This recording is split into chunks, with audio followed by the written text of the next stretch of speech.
Hi, everyone. Thank you so much for joining us this afternoon to dig in on such an important issue of our time right now. Of course, teens and mental health. I know the three of us spend quite a bit of time talking about this in various formats like this. I know with your work and with my work reporting. I'm a correspondent and anchor at NBC News. My name is Savannah Sellers, and I am so lucky to be joined by Lisa D'Amour, a clinical psychologist as well as an author.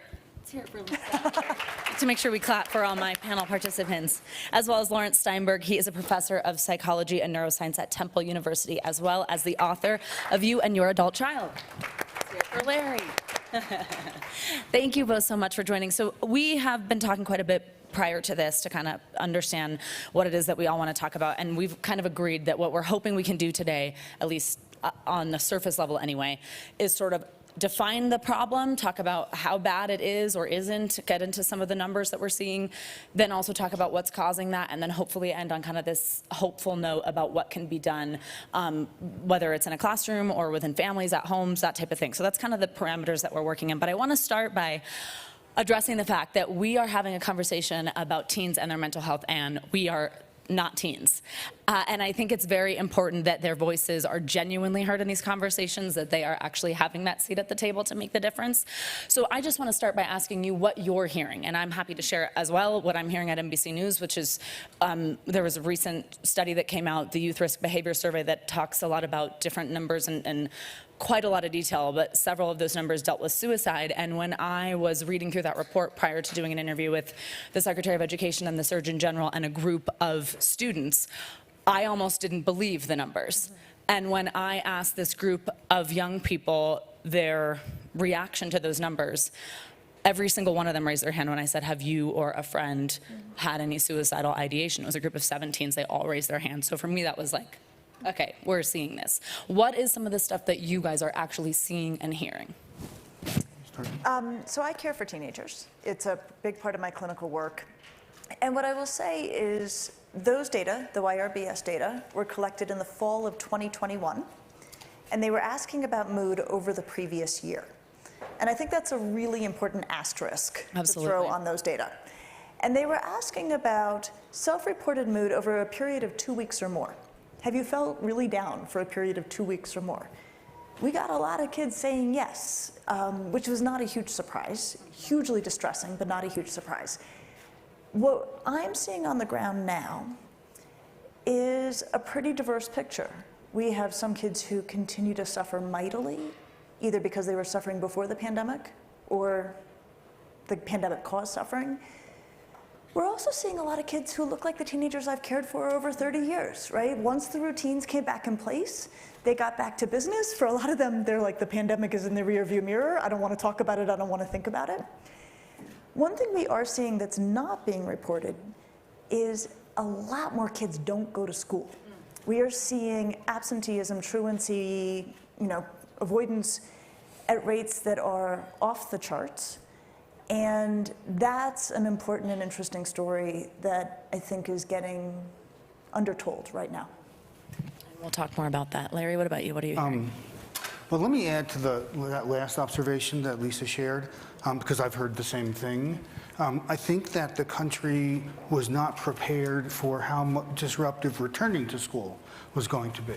A lot of young, there were the young people who really didn't benefit from being educated remotely, but there were a lot of kids who liked it and who kind of got out of practice of going to school. And so I think part of the policy solution that we'll probably get to is that schools need to be more aware of the fact that coming back to school didn't solve everything. Now, in terms of, I'm not a clinician, but on the ground, I teach at a university and I have exposure to a lot of 18 and 19 and 20-year-olds. You can't get an appointment at our college counseling center. I mean, it takes months, unless you are an emergency, in which case you're referred to a hospital. You cannot get, and I've had students in class who I thought could use some therapy because of issues that they talked about with me privately, and I've called the counseling center to try to get them in, and it's like 3 months. It's really incredible.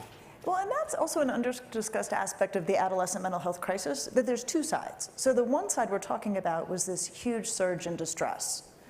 The side that doesn't get talked about enough is it's a pretty small workforce who cares for teenagers, and it's highly specialized training.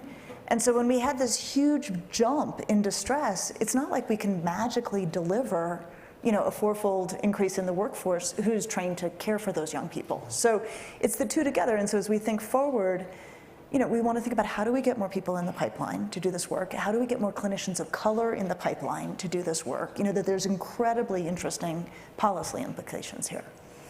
And I want to talk more about how to address that when we get a little bit later in the conversation. But something that you said that we've also discussed before that I think is really important for parents to hear is a distinction between a real mental health event that is a problem and should be raising a red flag versus normal development. And this being a difficult age with a lot going on in heads, in hearts, with hormones.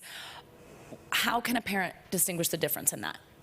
This is so important, especially when we're talking about teenagers. And I will say, as the pandemic unfolded, I was so glad that I've been caring for teenagers for 25 years, because I was like, okay, the baseline for adolescent emotionality is high. The baseline for adolescent distress is pretty high. So what are we looking at above that?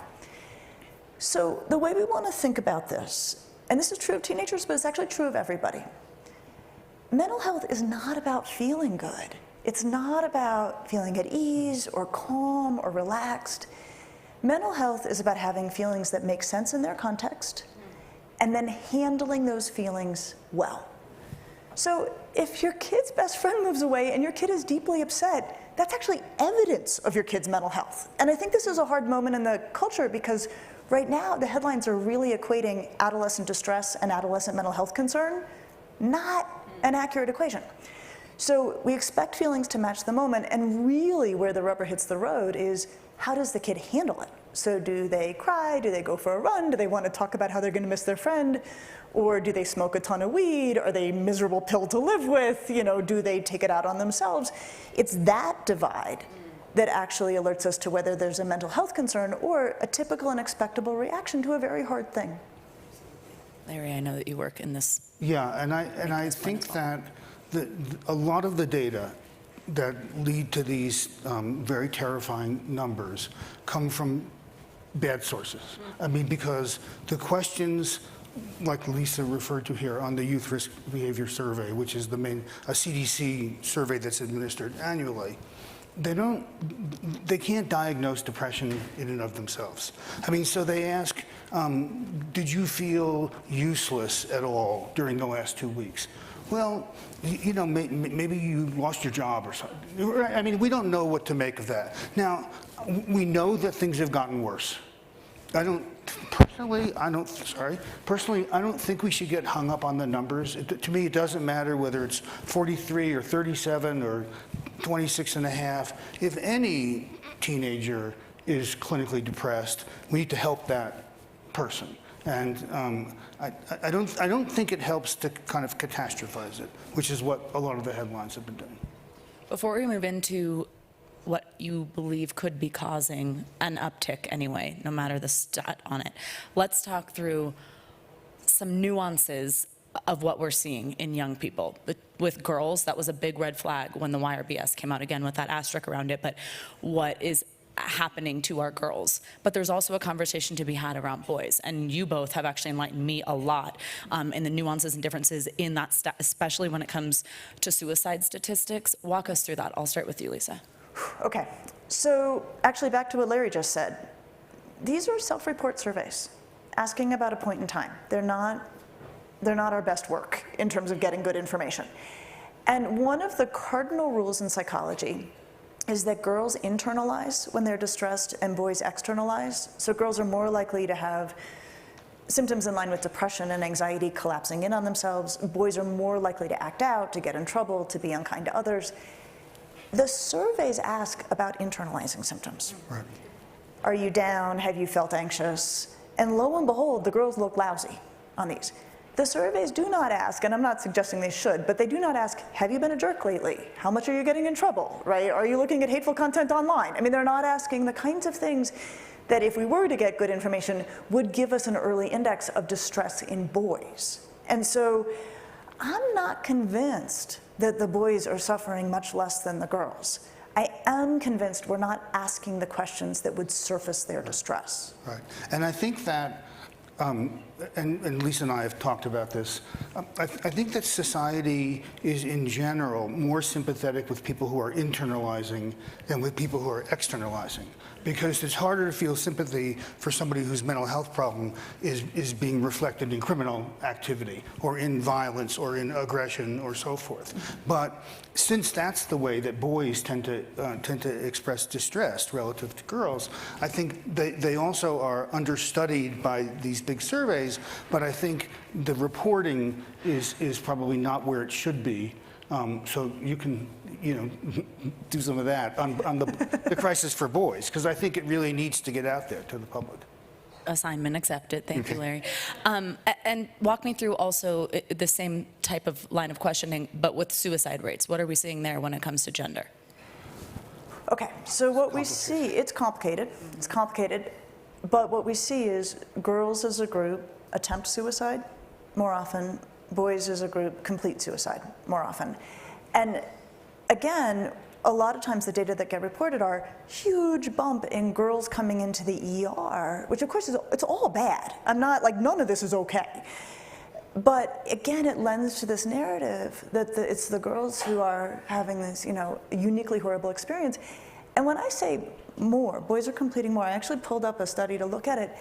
When you get to ages 15 to 19 in global studies, in terms of, and I hate the term completed suicide, it's very technical for a very, horrendous thing. Boys are dying by suicide at a rate 3 times more than girls. And it's not a small margin. But that's because boys and girls use different methods, which opens up a whole thing that we don't have time to discuss today about firearms and the easy access that kids have to firearms. And that's why boys complete suicide more often than girls do. But that's a really important policy question that doesn't get discussed a lot when we talk about, gun regulation, firearms sales. Can I say something else about this? Because I don't think people know this. When you see those graphs in the newspaper that show the rates of suicide going up, and they have been, and it's around 14 per 100,000 now in the population, those graphs tend to start around year 2000. If you pull that axis back further into the past, in 1994, the suicide rate was almost 14 per 100,000. So it looks like a U-shaped function. And that's not to trivialize the high rate today, but it is to say that some of the things that people are sure cause suicide today in kids, which we'll get to, were not around in 1994, and a lot of kids were still thinking about or attempting to kill themselves. Now, when we were talking, go ahead. Well, this is also a delicate point, and I think one worth making, because I think it's really important how we as a society talk about teenagers. Teenagers see the headlines. They are very aware of the discourse around them.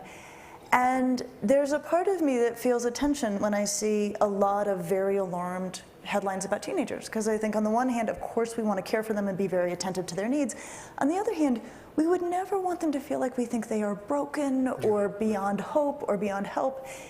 And especially given that if you see a suicide headline, it's almost always going to be about an adolescent. I just want this group to know that the suicide rate is, for teenagers, lower than every older age group. Okay, none of these are okay. I'm not, but again, if we really think about where the suicide risk sits most acutely, it's middle-aged men. And I say that just as we think about how we want to talk about this, how we want teenagers to hear us talking about this, there's gotta be, I think, a recognition that the data tell a story that is a bit different often than the headlines are transmitting. Context, so important. Yeah. Absolutely. When we were talking prior, a couple weeks ago, when you said girls often use drugs and boys use guns, it gave me the chills. And I think that you're right, that that's such an important policy conversation, but also helps us, again, with context, understanding when you just see the headlines about suicidal attempts or ER visits, things like that. The other conversation before we switch to some of the causes and get into social media and all that type of stuff that cannot be ignored is race in this conversation and the differences that we see in numbers there. Walk us through that. Well, kids of color have higher rates of internalizing problems. I'm not sure whether they have higher suicide rates.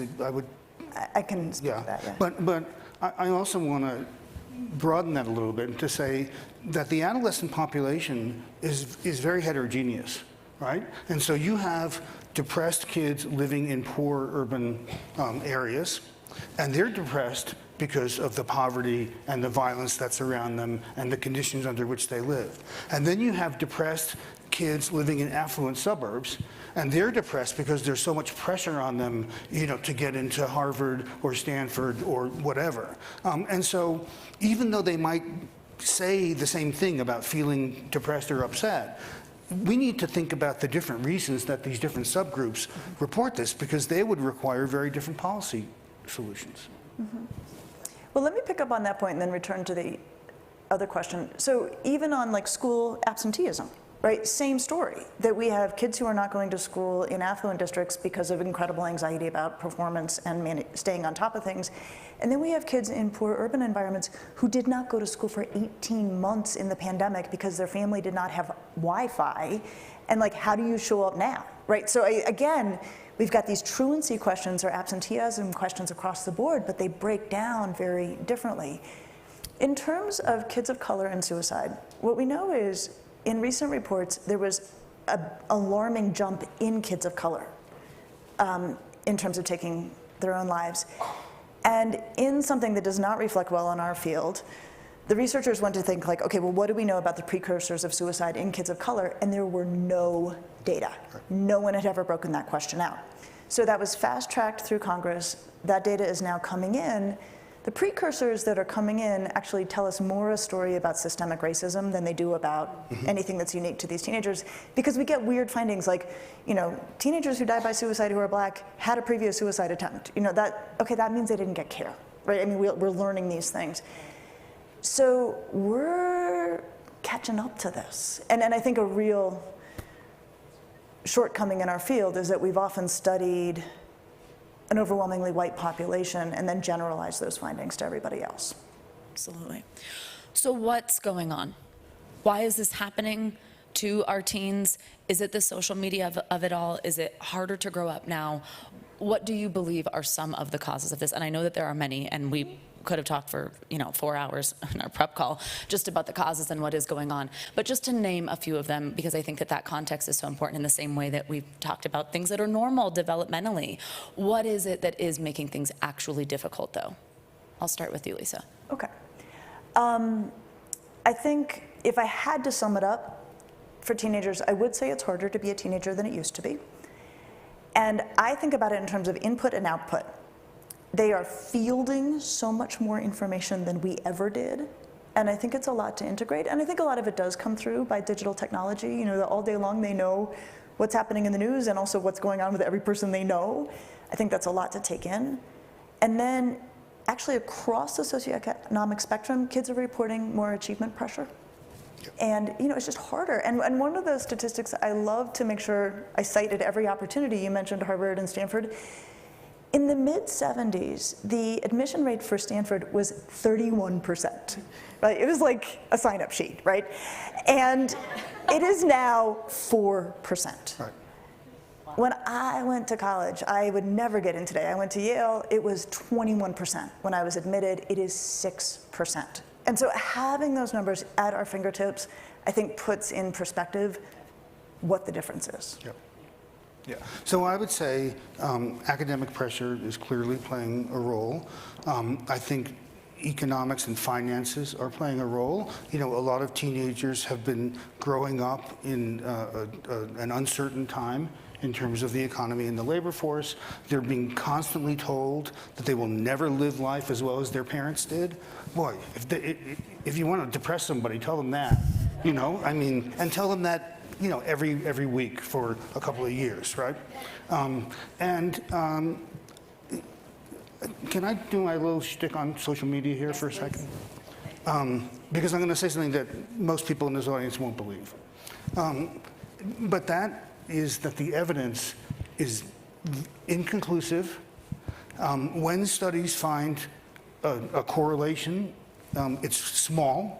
For those of you who know anything about statistics, it's on the order of 0.15. It's quite small.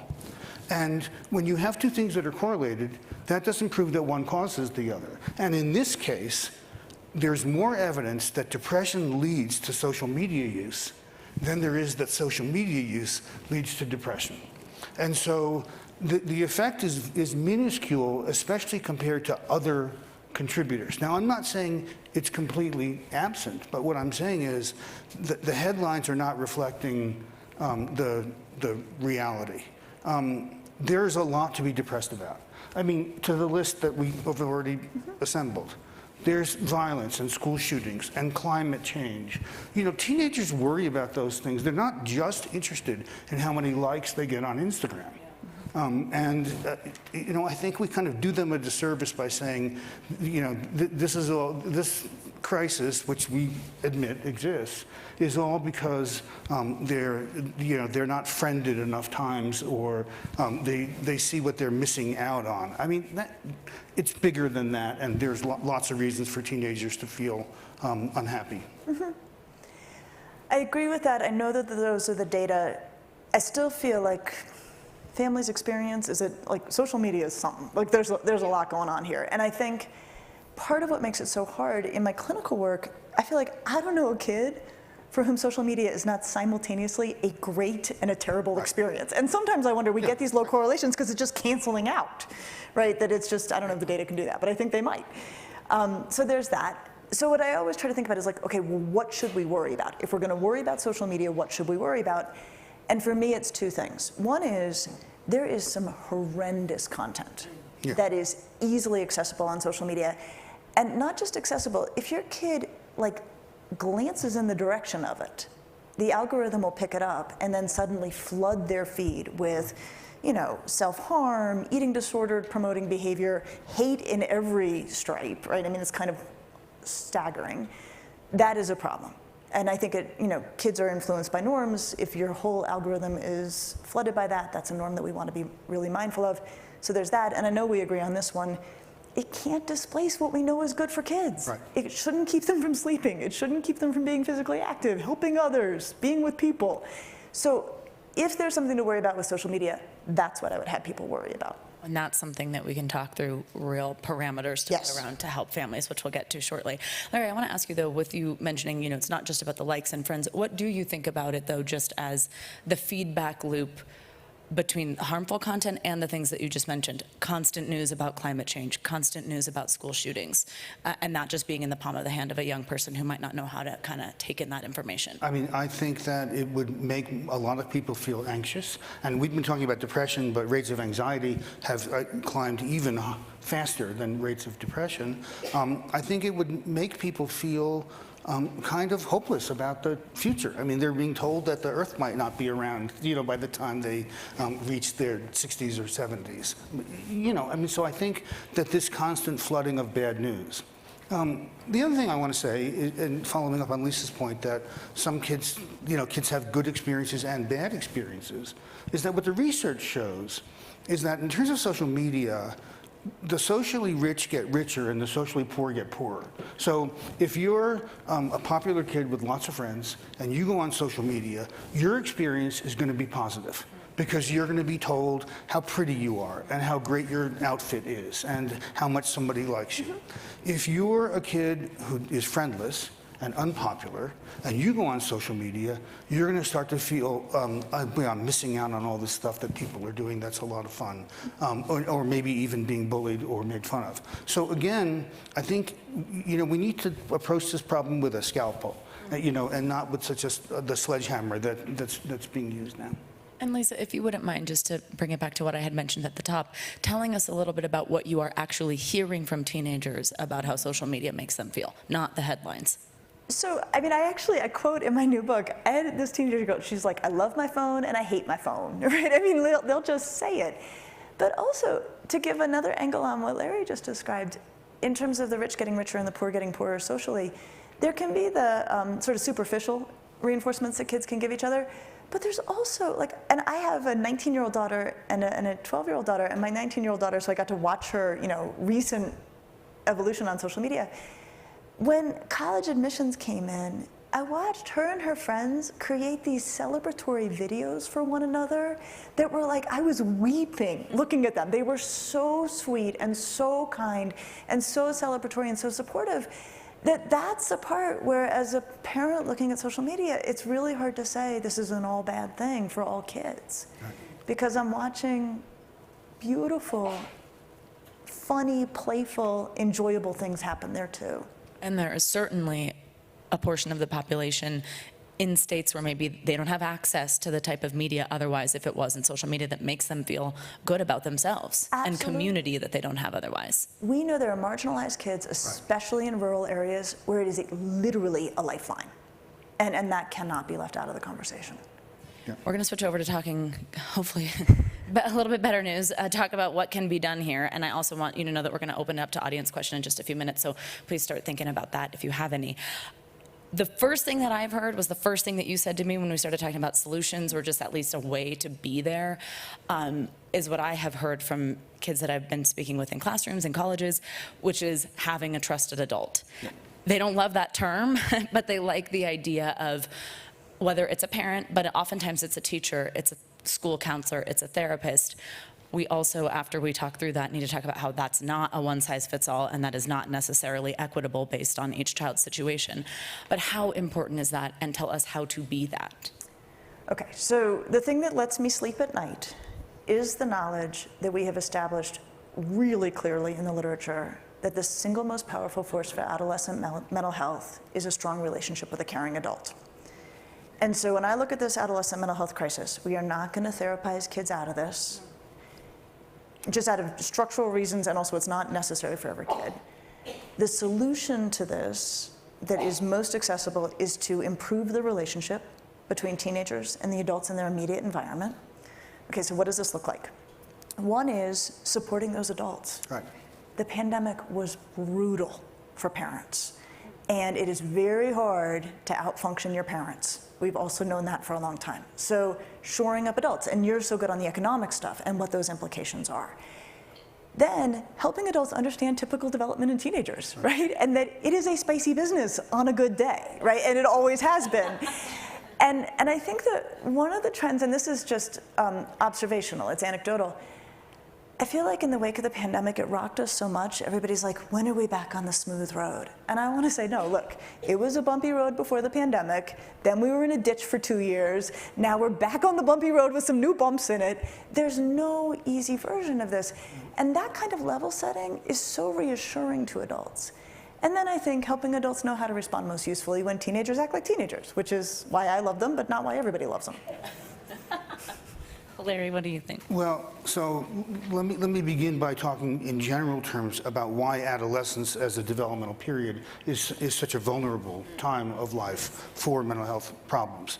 And so, generally speaking, a mental health problem is the product of a predisposition or an inclination to develop the problem that you already have in you and exposure to stress.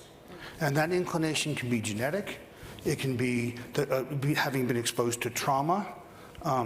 It can be just having a bad family life. And what we know is that if you look at a particular stressor, like let's say being broken up with, which is stressful for teenagers, the kids that have the inclination to develop depression because somebody in their family has a history of depression are much more likely to get depressed by that than the kids that don't have that inclination. So now with that in mind, adolescence is an especially vulnerable period because the brain is still very plastic and very malleable at that age. And in fact, we know that puberty makes the brain more stress responsive. And so, to me, we need to think about two things. What are the causes of stress in kids' lives, and can we do anything about that?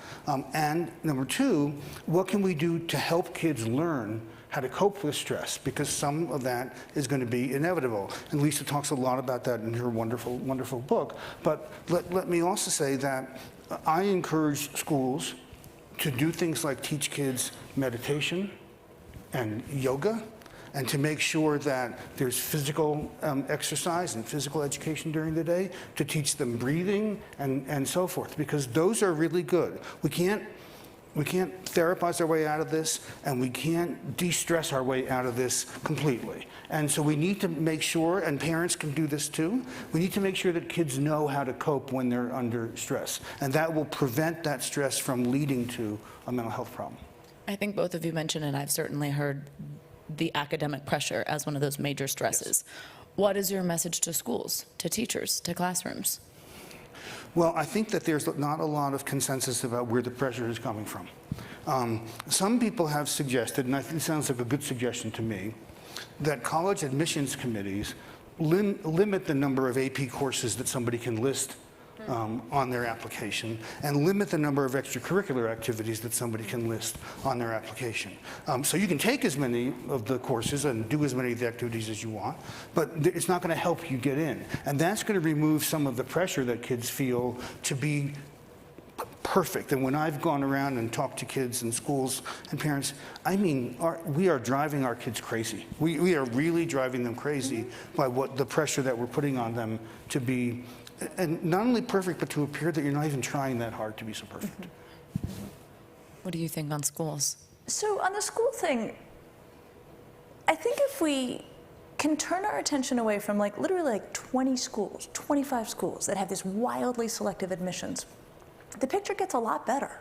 Yeah. There are amazing schools all over this country. I live in Ohio. We are tripping over fabulous colleges that nobody has heard of or doesn't talk about nearly enough. And so I think as an immediate shift that can be made is if we can get all of the adults who are around teenagers to say, look, if you want to apply to Harvard, knock yourself out and also go buy yourself a lottery ticket. Your odds are roughly the same. And in the meantime, let's look at all the other fantastic schools that would love to have you and that you're going to have a great experience at. If we can take that down and bring into a realistic frame the most, kind of competitive selective schools, I think it instantly gets a lot better, because it's not like those are the only schools. It only gets ugly when it's talked about as though those are the only schools. And some schools actively use their health education curricula to teach kids about mental health and managing mental health. And if we could get more schools to do that, I think that would be helpful as well. Absolutely. Let's talk some of those social media parameters, and then I'll open it up to the audience. What should parents be doing? What should teens kind of maybe strive for themselves if they're stuck in that I love it but I hate it kind of vibe with their phone, with social media? What is it that you think could actually make a difference? Okay, this is a very simple rule. I have parented with this rule, but when I say it, people look at me like I have 3 heads, okay? Nobody should have a phone in a bedroom where somebody is supposed to be sleeping. Ever. Ever, ideally. I know, thank you. We shouldn't as adults, our kids shouldn't. If you make that one rule, that phones do not go in the bedroom when kids are supposed to be sleeping, you get sleep back. The data on reduced sleep and the data on increased mental health concerns map onto each other perfectly. The kid gets a break. I mean, all sorts of good stuff happens with that one rule. Okay, so you try to make that rule with a teenager, they'll be like, it's my music player, it's my alarm clock. And then you say, if you're so inclined, here's an Alexa, right? That will do the same thing. But this is a fight worth having. So if you make one rule, that would be my advice. And take it out of your rooms too, as a way to make the point. And what do you think about that content that's consumed within the app? So we need to talk to kids about algorithms. And the best thing about teenagers is that they do not like being manipulated by adults. And so if you say to them, listen, the way this works is that they notice what you're interested in and they're going to flood your feed, not because they care about you, because that's how they make money. So you got to watch what's flooding your feed. And the way teenagers talk about it, I love their language. They talk about TikTok having sides. So there's the sports side and the cat video side and the, great, knock yourself out. There's also the white supremacy side. There's the how to have an eating disorder side. So talk with kids about the sides and help them understand the sides you're on, they're making money. And you want to be really, for lack of a better word, kind of cynical about what's being served up.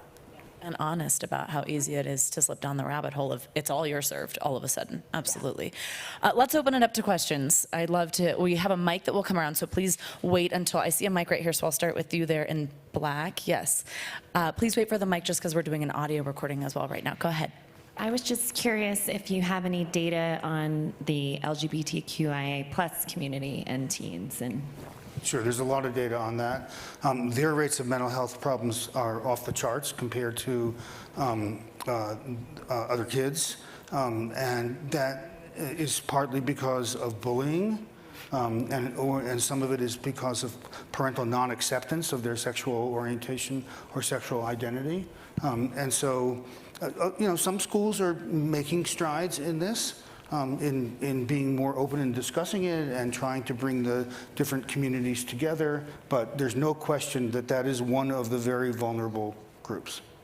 And also one of those ones where we talk a lot about the benefit that can come from social media Yes. for a group. Go ahead if you want to. Well, I mean, teenagers watch the news. So there's what's happening in their peer groups, there's happening what's in their homes. They're also aware of a political landscape that is increasingly hostile to kids who do not fit within conventional sexual and gender identities. And they are very aware of that, and they're frightened.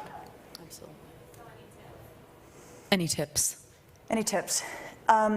Strong relationships with caring adults, right? That is always what we can go back to. So for kids who are LGBTQ+, right, really making sure that they feel loved by people who are in their immediate environment, that they feel safe, I mean physically safe, and that they feel like they have someone they can talk to if they're worried about themselves. And to not hold back in dealing with your school if your kid is being bullied. Your child's school has an obligation, legal as well as moral, to protect the health and well-being of all of its students. And parents should not be afraid to go to the school and tell them about the specific things that have happened to their child. And I think a lot of parents don't think to do that because they don't think the schools, will respond in any way. But I think it's important. Really good advice. Let's come right here. I'll just kind of try to move across the room. Thanks to the woman's earlier comment. I'd just say I ran a sex health program for 16 schools in this area, and only about 30% of the school districts in America are teaching comprehensive sex ed, and we have to do a better job in out-of-school programming to get that kind of education, because that helps with self-regulation, trauma-based practices, social-emotional. It's very holistic. My comment is we have to act like we have our hair on fire and we're looking for water with the advent of where AI is going. You talk about social media, it's going to make social, what AI is to social media is like what fentanyl is to pot. So they're going to be manipulating our kids. I just talked to the gentleman who spoke earlier from Google, and he said, well, we got to have hope that our corporations are managing this. And I said, I don't have hope, I have kids. And so he said, in return, we have to make sure and pressure our policymakers in order to make sure that we're regulating, because one of the biggest things that's going to come out of this is identity theft and how it's going to be used to manipulate children. So I hope you can speak more and more about this in the future. Thank you. Thank you for this great conversation, both as a parent of a teenager and an educator of teenagers. Larry, you talked about how the problem of social media needs to be handled with a scalpel rather than a hammer. And I'm wondering, are there any data or is there any evidence out there of actually asking the teens about this problem? Yeah.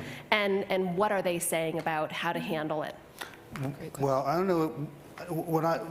Here are the data that I'm familiar with, and that's about, and this I think will surprise a lot of people, about 3 times as many adolescents say that they feel better about themselves after being on social media as say they feel worse about themselves. And so when I get nervous when I hear about taking social media away from kids, which we're not going to be able to do anyway, but that you will be taking away something that's a source of pleasure for millions and millions of teenagers. In terms of what kids say, they don't like the unsolicited bad content that they get. And for instance, I've seen studies of online pornography, and their first exposure to it is unsolicited. And I don't know whether it's true, you probably know about unsolicited information about cutting or about anorexia in a bad way. But are they getting that too? They are, and it has to do with intermittent reinforcement schedules. Yes. Which is, okay, so we won't get into that. But, which is to say, if you put something in front of somebody that's quite alarming, it's actually reinforcing. And that's actually not an intermittent reinforcement schedule, but there's reinforcement schedules. So, which is to say, backing up, all of our social media feeds will occasionally throw in something completely off the wall, distressing, bizarre, to see what we do. And that is happening for kids, that is happening for adults. And there is some human behavior reaction where that actually gets us more engaged. And so that's why occasionally in your own feed you may be like, why am I getting this? It's the algorithm testing. What do you do if we show you this? What do you do if you show this? And it's all very diabolical and worrisome. And I think really important to talk with teenagers about how that works and why that's happening. Right.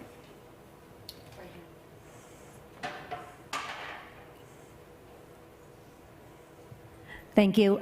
So the teenage years are long, right? And we're talking 7 years and count tweens, 8 years. And so I have a tween. My understanding is that an 11, 12-year-old is very different than a 19-year-old. And you have a 12-year-old and you have a 19-year-old. So would love your perspective on the nuance of younger teens versus older teens and how they manage social media, tips that you can give parents for younger versus older. I think your 19-year-old engages very differently with social media and probably has more maturity and an ability to manage the emotions and all the things that we talked about than your 12-year-old might, but curious about that. Go ahead. Well, okay, so social media at its best is social. It's where kids have social lives and social connections. And social connections are wildly important to teenagers, absolutely. Like a kid cannot function without friends. My advice is use the minimal technology possible to make sure your kid still has good social connections. So depending on where you live, and the coasts are ahead of the Midwest or the middle of the country, there will come a time where plans start to be made by text. And if your kid does not have access to that, they will be left out. That's a problem. That's a problem. In my own home, we have started with a machine, a phone, an iPhone that can only text. No browser, no social media apps, and she can't add them without our permission. And I have said to her, you're riding on texting until you can't maintain your friendships with texting alone. I am going to stretch this as long as I absolutely can. There will come a time where she says, it's all on Snap. I can't know what's happening. I'm not a part of things. And we'll assess that. But really, it's not social media for its own sake. It's social media for being able to be part of one's social network. And the difference between 11, 12, 13, 14-year-olds using social media and 15, 16, 17, 18, it's huge. So push it as deep into development as you absolutely can would be my guidance. Two observations. One is that to the extent that there is a correlation between social media use and mental health problems, the vulnerable group is early adolescent girls, no question about it. When I teach every year a course on adolescent development, and I've been teaching it as a seminar recently, and when we come to the unit on social media, I ask them if it's a problem for them. Not for any of them. And they will say something like, well, yeah, when I was 12, it was a problem, but it's not a problem for me now. So, right? Like once they're 16 or so, they know how to handle it, and their moods are not as easily jolted around by what they see on the screen. Let me just actually say something about age 14, because I think, like, for me, it's a real, 14, there's a neurological shift in teenagers that's a real watershed, that they develop the capacity for abstraction. They can stand back from things and see it from lots of perspectives. It's a really important time developmentally. And so I think the kids who are having a better experience on social media, they are well past that because they can be like, hey, I'm being played. I don't like this. Whereas no matter how smart your 13-year-old is, they're still pretty concrete. And they still take things in whole that they should actually be questioning much more, and they are not quite neurologically there yet. Which is interesting and important to keep in mind since most social media apps say, come on over when you're 13 years old, absolutely. Can we go right here, please? I wanted to follow up on the point you raised about these celebration videos that your own daughter experienced, and you found them emotional and wonderful. But I wonder, in the big picture, whether those things are really helpful, because we can't protect our kids and insulate them from disappointment about not getting into a certain college, but you watch other kids do it.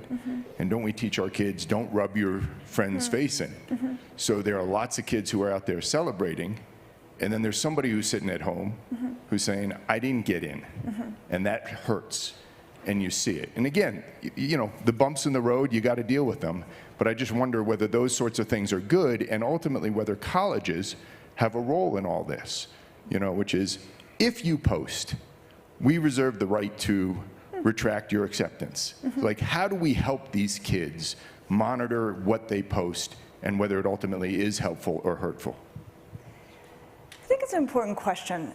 I will say part of what made me more at ease with what I was seeing, we live in the Midwest, where I'm happy to say the college stuff is quite a bit more toned down than it is in other parts of the country. So the schools that are being celebrated are wonderful and also highly accessible schools for a lot of kids. So I think if it had taken on another tenor, I think I would have felt differently about it. But it was really quite, to me, it felt very wholesome and kind. That said, it is so painful for kids to be sitting at home on a Saturday night and know what everybody else is doing that they're not doing. And I don't think any of us wish we, as adolescents, had that information. And I think all of us are so grateful that we had no idea how out of the loop we were as teenagers. And I say that to say it's actually a really nice way to talk with kids about this reality, is to say, you know what, I wasn't invited as a teenager either, I just didn't have to know. And for a lot of teenagers, they're like, thank you for saying that. So there's a half step between ending it or trying to block this exposure to this information, which is just to empathize with, that's a lot of information to have, and I didn't have to have it as a kid, and I'm sorry you do. Teenagers really appreciate empathy, and that can often get them right back on track.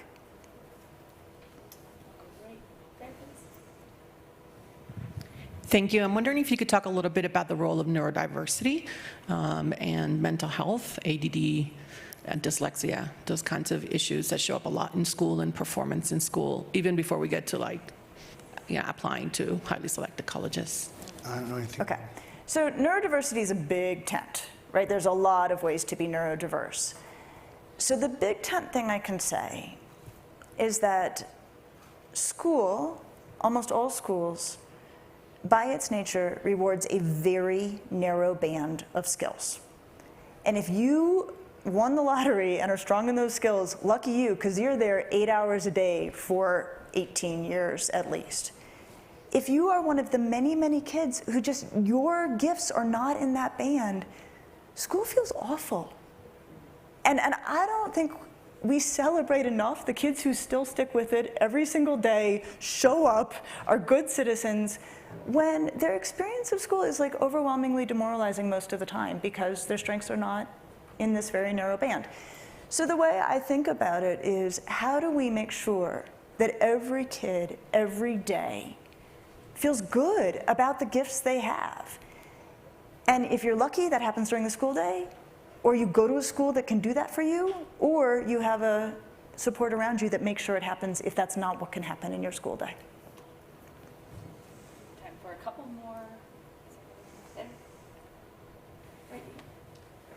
Up for just 1 second. Perfect. Hi, I am a school leader on the west side of Chicago, where my students don't necessarily worry about school shootings, but actually worry about community shootings. About 90% of my kids have been directly impacted by gun violence. I have seen an uptick in apathy and anger and depression in our community, and I'm just wondering, it feels like in education we talk out of both sides of our mouths. We talk about social emotional wellness and the importance of that, and then we go, NAEP scores are down, when we know that depression and trauma impacts the brain and really impairs learning. And I don't know if everybody should know that. Impairs memory, attention, the ability to process information and decision-making skills. And I would love to know from you what type of education reform, not at the college level, but even down into the primary level, we need to be making to ensure that our kids are not only achieving academically, but are socially and emotionally well. Well, there are a lot of very good social-emotional learning curricula, which many school districts are using. There's actually a repository of them that's online. You can download them for free. What we do know is that if your school is going to use that, you can't sort of silo it as a separate subject matter. It has to be incorporated into the whole school curriculum. And there's a lot of very good evidence that that kids' mental health improves when SEL, social emotional learning curricula are in their schools. But I'm glad that you raised the point about the choice for some schools. I'm just wondering, reform-wise, what do we need to see in all of our schools? Well, you know, states have standards and that schools have to comply with. It wouldn't be, you know, it's not out of the realm of possibility that Illinois could require all of its public schools to have SEL curricula. And there, for all I know, there may be some districts or states that do require that. So we know we know it works. The trouble is convincing schools that, you know, that doing this is going to take time away from the really important things, you know, like the academic subjects. I do want to thank you for raising the issue of the community context, because I think we sometimes forget that schools exist within a context, and the teachers and other professionals who work in the school need to understand the context in which their students are living, because that's going to affect how they behave in the classroom. I'm not a policy person, but I do worry tremendously about the way in which being a teacher is becoming an increasingly undesirable profession. And I do think there are probably policy implications for making teaching vastly more desirable. And I think at the individual level of relationships, and I think about the fact that if we make teaching very undesirable, schools will be staffed by warm bodies as opposed to people who love kids, get kids, are interested in kids. And when I think about the connection with learning, and I agree with you entirely, I always think about, okay, how does learning happen? First, it's the 3 C's for me. First, there's a connection between the child and the adult. That connection helps a kid calm down, especially kids like the ones you are caring for. Only when that kid is calm can they take in content. And so for me, we have to start with who is the adult in the room, and do they want to be there, and do they feel supported by our entire society for this critical role they play. Thank you both so much. Thank you as an audience. These are some of the best questions I've heard. I've been here all week, so I really appreciate you engaging in this discussion. You both are fantastic. Thank you. Thank you. Thank you. Great job. Thank you.